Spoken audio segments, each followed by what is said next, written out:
Donc, née à Saint-Boniface, au Manitoba, où elle demeure toujours, j'accueille aujourd'hui Simone Chaput. Bonjour Simone. Bonjour Xavier. Donc, Simone, tu es l'autrice de 11 livres, certains, la plupart en français, certains en anglais. Tu as, entre autres, remporté le prix Champlain, le prix du Salon international du livre de Québec, le prix des lecteurs Radio-Canada. Tu es une autrice assez établie au Canada, je dirais. Récemment, un de tes livres était même en compétition au Combat national des livres de Radio-Canada. Il n'a pas gagné, malheureusement, mais on pourra s'en reparler. Et puis, tu es l'autrice du livre à lire ce mois-ci, donc en juin, qui s'intitule Les Derniers Dieux. C'est paru en 2018 aux éditions du Blé. Bonjour et bienvenue au Club de lecture de Océan L'Autre. Mon nom est Xavier Lord-Giroux et on va s'en tout de suite dans le vif du sujet. Donc, Simone, de quoi ça parle, Les Derniers Dieux? C'est quoi l'histoire? Les Derniers Dieux, c'est une version moderne d'un ancien mythe grec. Et j'ai toujours voulu faire ça depuis mes débuts en écriture.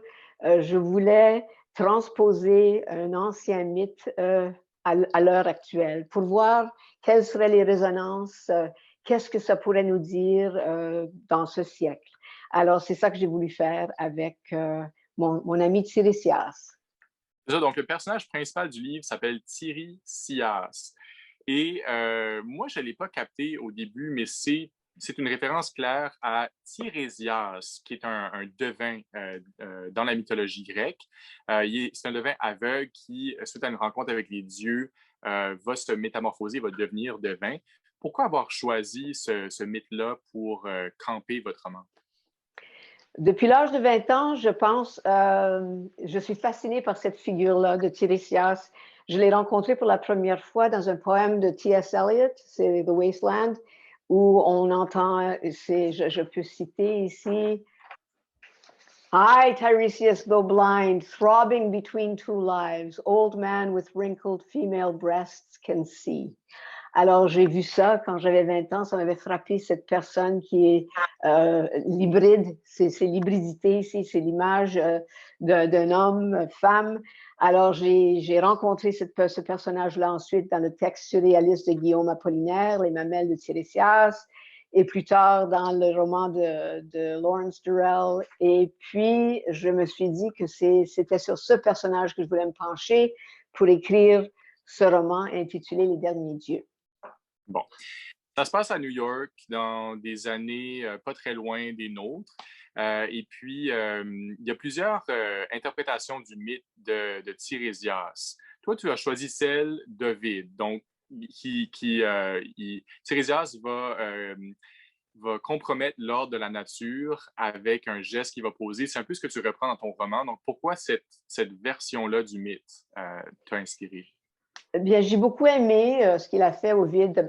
Bien sûr, c'est tiré de toutes sortes de sources différentes. Alors, on apprend par exemple que Tiresias, après avoir dérangé l'ordre de la nature, comme tu as si bien exprimé, bien, il va encourir la rage des dieux, puis il se fait punir. On sait que par la suite, quand il a été transformé en femme, il se marie. Il devient une prostituée de grande célébrité. Il se marie, il a un enfant qui s'appelle Manto, qui elle aussi est devin. Alors, elle est clairvoyante. Et puis, on apprend par la suite aussi qu'il révèle le secret des dieux. Et puis, pour cette infamie-là, il est aveuglé par la déesse parce qu'il révèle quelque chose de très, très précieux, évidemment, de très personnel, de très intime de la part de la déesse. Elle est furieuse. Alors, il devient aveugle. J'ai beaucoup aimé toute cette histoire-là. Ça m'a permis de construire un roman qui toucherait à plusieurs aspects de notre vie actuelle. Alors, c'est pour ça que j'ai choisi la version d'Ovide. Et pourquoi camper le roman à New York? Oui, c'était un problème parce qu'il fallait que Thierry habite une ville parce qu'il est écrivain. Alors, il habite une ville assez grande pour avoir des maisons d'édition, etc. Mais il fallait quand même que ce soit assez près de l'océan. Et j'ai trouvé qu'à Long Island, il y a encore un boisé. Alors, je me suis dit, c'est peut-être enchanté aussi, c'est une forêt enchantée. Alors, je voulais cette proximité-là. J'aurais pu faire ça dans l'Atlantique, mais je pense que ça aurait été un petit peu plus difficile. Puis je ne connais pas, d'ailleurs, de toute façon, ça aurait été un peu plus difficile pour moi. Mais c'est pour ça que je l'ai placé à New York aussi. À un moment donné, on aurait pu dire que New York, c'était le centre du monde. Et à l'époque d'Ovide, là, c'était un peu la même chose. Ce qui se passe à Tiresias, oui, c'est le Comme centre du si, monde en classique. comme si Athènes était notre... En fait, c'est comme si New York était notre Athènes à nous, notre Athènes contemporain, si on veut, d'une certaine façon, ouais. Oui. Euh, il y a beaucoup de questions d'androgénité, de rapport entre les hommes et les femmes, entre les genres. Quand on s'intéresse à la littérature avec un grand L, on lit forcément beaucoup d'auteurs masculins qui posent un regard parfois maladroit sur le sexe opposé. Je pense que tu serais d'accord pour dire qu'aujourd'hui, on est plus sensible à certaines représentations qu'on en fait. Est-ce que c'est pas pour toi, ce livre-ci, une occasion de te venger un peu de ces auteurs-là qui se sont aussi inspirés des mythologies grecques pour écrire leurs romans? C'était pas une question de vengeance, mais parce que Thierry, étant homme, devient femme à un moment donné, il commence à se rendre compte que c'est pas tout à fait égal là, ce qui s'est passé dans la littérature, dans la vie, tout le reste. Alors, c'est beaucoup je pense que c'est la source de beaucoup d'humour aussi, parce que pour la première fois, il a la perspective féminine. C'était pas pour me venger. Je voulais, je voulais, dans le personnage de Tiresias, montrer la figure de l'écrivain. Et puis, ce livre, et tu verras, Xavier, en le lisant, que ça devient le manifeste d'un écrivain. De plus en plus, et les dernières images du livre, les derniers paragraphes, vraiment, on voit qu'il est vraiment campé dans son personnage d'artiste, d'écrivain. Et c'est ça qui m'intéressait davantage, c'est que cette personne qui avait l'habilité de voir derrière et devant et puis était devin, que je pense que ça représente très bien la figure de l'écrivain. Et vous savez aussi que on disait que Ulysse, c'était le représentant, la figure de proie, si vous voulez, l'emblème du 19e siècle, Prométhée du 20e siècle. Et moi, je dis que c'est possible qu'on puisse choisir Tiresias comme figure de proue ou représentant du 21e siècle. Hmm. C'est C'est intéressant mon ce que idée. c'est intéressant ce que tu avances. Est-ce que, à ta connaissance, il y a d'autres écrivains qui se sont intéressés à ce personnage de Tiresias? Oui, il y en a beaucoup, surtout dans la poésie. J'ai parlé de certains là, au début. Mais traité en roman, non, je ne crois pas. Mais je veux dire, il y a tellement de livres, il y a dans tellement de langues que je n'ai pas lu. Je frémis quand je pense à tout ce que je n'ai pas lu. Mais c'est fort possible que ça soit représenté en autre chose, oui, en autre roman. Dans le fond, ce que tu dis, c'est que tout ce que représente Tiresias a le potentiel d'être exploité de plus en plus au cours des prochaines années, des prochaines décennies, d'une certaine façon. Donc, à voir. Peut-être on est précurseur ici au club de lecture. Ça Euh, se peut. donc, Thierry commet la faute dans ton roman. Bon, revenons à ton roman. Donc, Thierry commet la faute, il va troubler l'ordre de la nature. On ne va pas dévoiler comment. Et plus tard, il va dire que c'est à cause de son sentiment, son propre sentiment de culpabilité, qu'il s'est transformé en femme, qu'il fait cette transition-là malgré lui vers un corps féminin qui lui est comme imposé.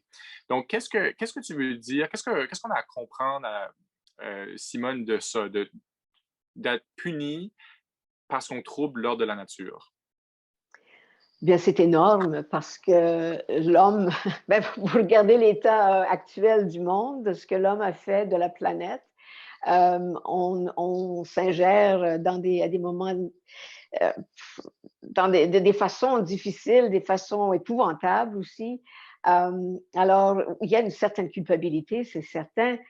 Et puis, il ne croit pas que c'est arrivé, que c'est réellement une transformation là, de sa nature.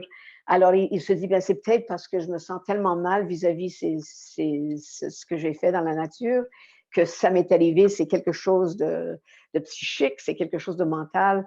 Alors, il cherche toutes sortes de raisons, mais finalement, il doit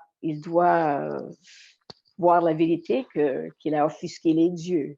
Et plus tard, quand ça va arriver une deuxième fois, d'une façon un petit peu plus grave, il va constater encore une fois que c'est la déesse qui se venge. J'ai le goût de te poser une question, puis je veux pas paraître insensible ou baveux, mais on dirait que, tu sais, en t'écoutant, on peut pas s'empêcher de faire un lien justement entre, mettons, les changements climatiques, la crise climatique dont on parle de plus en plus et l'avènement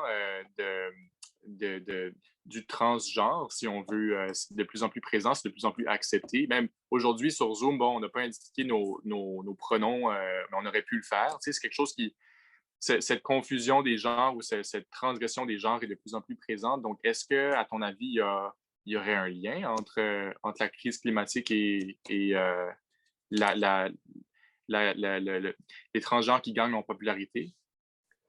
Je pense que, je ne sais pas s'il y a un lien entre ces deux éléments-là, mais je pense que les transgendres, c'est un phénomène de la société actuellement et ça reflète, je pense, la société dans laquelle nous vivons parce que c'est des identités culturelles, sexuelles qui sont vraiment instables. On est dans un monde où tout change tout le temps, tout change. Et puis, je pense que c'était ça qui m'intéressait davantage que je ne voulais pas parler des transgenres comme tels. J'ai vu qu'en écrivant ce livre-là, que ça devenait de plus en plus fréquent dans les nouvelles, on en parlait beaucoup plus et c'était jamais mon intention parce que je m'imagine qu'une personne qui se réveille un jour dans le corps, le mauvais corps, ça doit être une angoisse épouvantable. Moi, je joue ici, c'est ludique, c'est vraiment jouer avec des idées, et c'est sûr que je parle d'hybridité. Partout, il y a des références entre le noir, l'ombre et le soleil, le yin et le yang, la mer, le doux, tout ça. C'est plein d'images d'hybridité. Et c'est cet élément qui m'intéressait. C'était pas, surtout pas un commentaire sur ce qu'éprouvent les gens qui se trouvent entre deux identités sexuelles.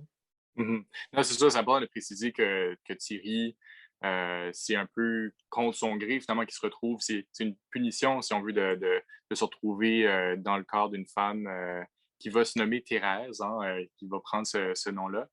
Euh, il y a plusieurs références à des œuvres de la littérature, bon, à la mythologie grecque, certainement, on y reviendra, mais à d'autres œuvres de la littérature. Déjà, dans les premières pages, il y a une référence très claire à Céline, l'auteur, où est-ce qu'on dit Thierry voyage jusqu'au bout de la nuit. Plus tard, il est question du personnage de Justine, qui moi j'avais confondu avec la Justine de Sales. Finalement, c'est une autre Justine.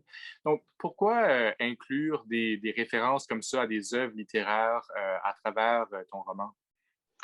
Moi, l'intertextualité, soit dans mon œuvre ou dans les œuvres d'autres, m'intéresse beaucoup, beaucoup parce que pour moi, tout est ensemble, tout se retrouve, tout se recoupe. Et je pense que les livres des autres nourrissent ce qu'on fait ici quand j'écris et vice-versa aussi.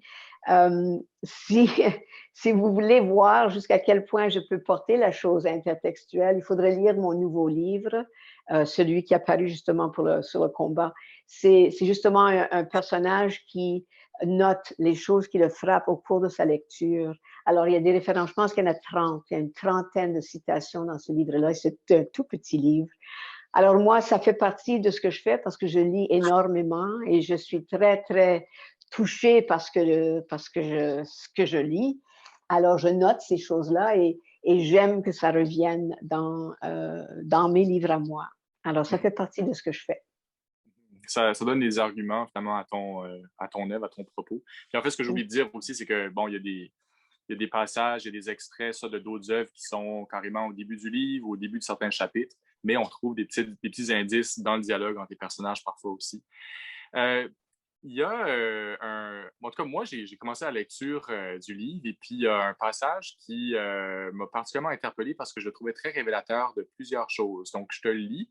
C'est lorsque Thierry, bon, arrive au chalet sur le bord de la mer et fait la rencontre de Barthélemy, qui est son voisin ou en tout cas quelqu'un qui vit pas trop loin avec ses chiens. Et Thierry va songer à lui-même et dit « Qui sait? » se dit un Thierry méditatif. Barthélemy est peut-être le Ganymède auquel il rêve.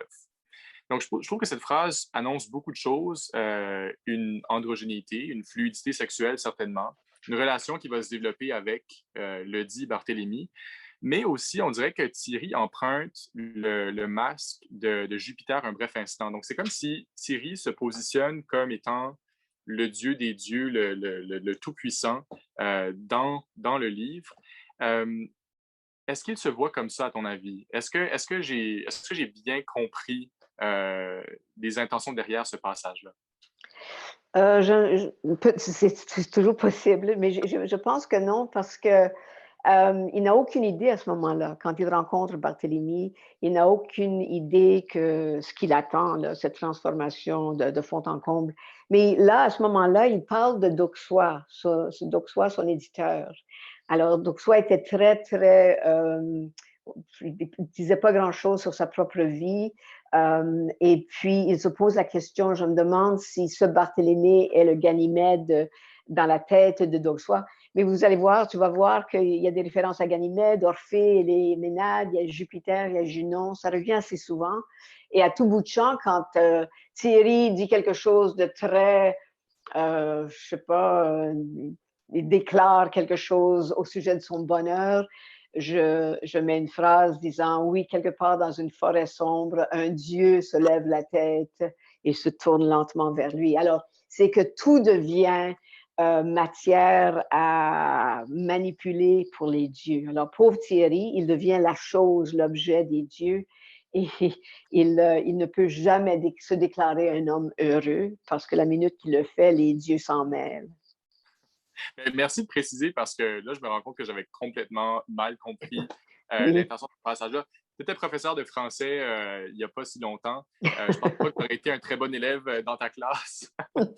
Mais j'ai l'impression que quand même, par rapport à ce que tu dis, si on relit le livre une deuxième fois, je suis certain qu'on peut déceler un peu plus, en fait peut-être beaucoup plus, c'est tout ce rapiessage-là que tu as fait, ces liens que tu as fait entre la mythologie, la littérature, les personnages, tout ça. C'est vraiment, c'est une belle langue. En tout cas, moi, je trouve que c'est très bien écrit. C'est des phrases agréables à lire en général. Merci beaucoup. Mais bon, je vais te demander aussi, avant qu'on termine, bon, tu étais à l'honneur au Combat national des livres 2021. Comment tu as trouvé ton expérience à ce combat-là? Très courte, hein? Très Ouais. courte. Parce C'est quoi, que, 2, 3 jours?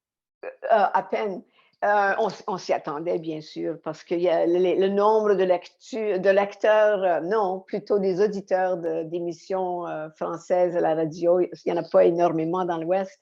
Alors, c'était par vote, hein, vous vous rendez compte, c'était pas comme en anglais, le Canada Reads. Ça, c'est un processus d'élimination avec le petit groupe là, de défendeurs, de combattants. Mais du côté français, c'est plutôt les auditeurs qui choisissent, qui votent. Alors, dès le premier jour, aussitôt qu'on a commencé à compter les votes, il y en avait très peu pour un livre qui sortait de l'Ouest. Alors, on s'y attendait, mais Corey Leranger a fait un travail extraordinaire. J'ai beaucoup apprécié son intervention, sa promotion du livre. Et c'est toujours intéressant, ce genre d'exercice quand même. C'est un peu surréel d'être chez soi, sur le canapé, puis écouter quelqu'un parler de son livre et se débattre les idées et puis les images. Alors, c'était vraiment intéressant. Tu as gagné, j'imagine, un lectorat plus grand, peut-être? Ou sans doute, ça fait la Oui. promotion du livre. Oui, c'est sûr. Bon. En tout cas, on a découvert. Est-ce que tu peux rappeler le titre, en fait, du livre qui était à l'honneur au combat? C'est très long, hein? Ça aussi, c'est une citation volée de M. Paul Valéry. C'est « Que serions-nous sans le secours de ce qui n'existe pas » Alors, les pauvres combattants, chaque fois qu'ils faisaient référence à mon livre, il fallait dire, il fallait dire tout le titre et c'était un peu long. Mais oui, ça aussi, c'est une citation d'un auteur.